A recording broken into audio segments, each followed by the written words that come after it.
Hello नमस्कार, मी doctor Rucha. गाणं खाणं बरंच काही या माझ्या यूट्यूब चॅनलवरती तुम्हा सगळ्यांचे स्वागत.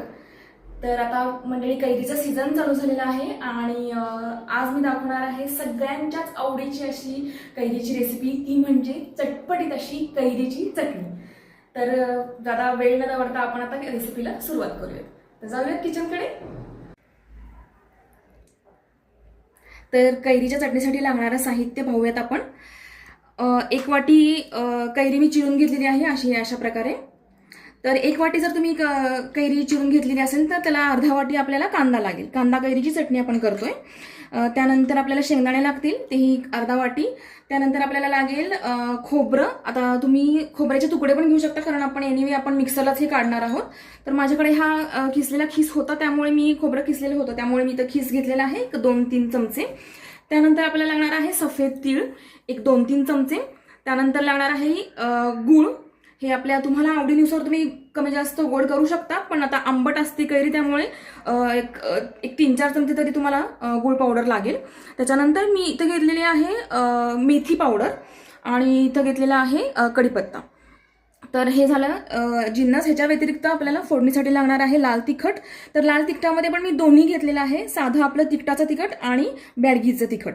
त्यानंतर म्हणजे कलरसाठी त्यानंतर हळद, जिरे, मोहरी आणि हिंग आणि तेल आणि मीठ. तर हे झाले आपले जिन्नस. तर आता आपण रेसिपीला सुरुवात करूयात. तर आता आपल्याला हे सगळं मिक्सरला वाटून घ्यायचं आहे. आपण आता एक एक गोष्ट ॲड करूयात. तर पहिल्यांदा कैरी, नंतर कांदा, भाजलेले शेंगदाणे, खोबरं, तीळ, गूळ. बऱ्यापैकी मी घालतीये गूळ. त्यानंतर ही मी मेथी पावडर घालतीये, त्याच्याने खूप छान स्वाद येतो. थोडीच घालायची, जास्तही घालायची नाही. जास्त घालायची तर मग आपल्या चटणीला कडवटपणा येईल. आणि सगळ्यात शेवटी चवीनुसार मीठ. तर मी आता लाल तिखट ॲड करते ह्याच्यामध्ये. तर तुमच्या आवडीनुसार तुम्ही तिखट कमी जास्त करू शकता. मी तिखटाचं तिखट पहिल्यांदा ॲड करते आणि नंतर मी थोडंसं जे बॅडगी तिखट असतं ते सुद्धा ॲड करते. त्याच्याने दोन्ही मिळून टेस्ट आणि कलर या चटणीला खूप छान येतो. आणि इथे मी थोडीशी हळद पण घालते. हळद अगदी एक चिमट हळद. आणि आपण आता हे सगळं मिक्सरला जाडं वाटून घेऊयात. खूप जास्त बारीक नाही वाटायचं मिक्सरला, छान असं जाडं वाटून घ्यायचं. त्याच्याने एक छान चव येते ह्याला.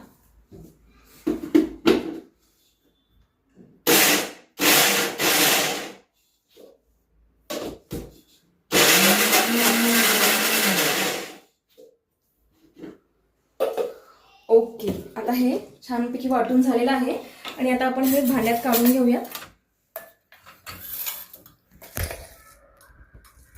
तुम्ही बघू शकता खूप जास्त फाईन वाटलेलं नाही गेलंय, ते बारीक वाटलेलं नाही गेलंय. आपण जाडं भरडच ठेवलेलं आहे.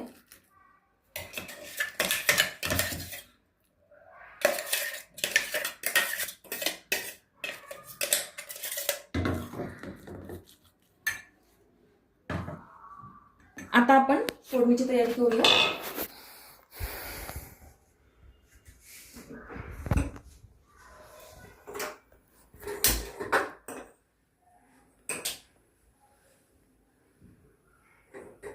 तेल घालते मी बऱ्यापैकी.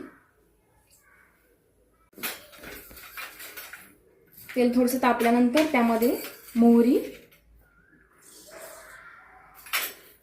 पण भरपूर अशी घालायची.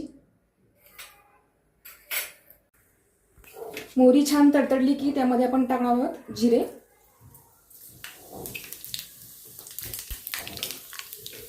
हिंग बऱ्यापैकी आणि भरपूर असा कढीपत्ता, ज्याने खूप छान चव येते. कढीपत्ता टाकून आपण गॅस बंद करून घेऊया.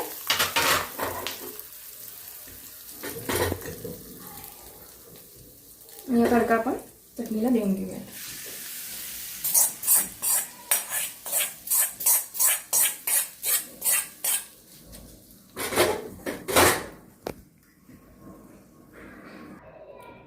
तर ही झाली आपली चटपटीत कैरीची चटणी तयार, झटपट अशी.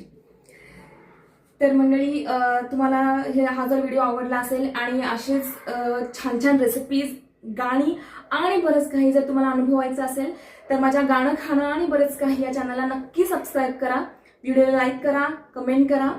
धन्यवाद.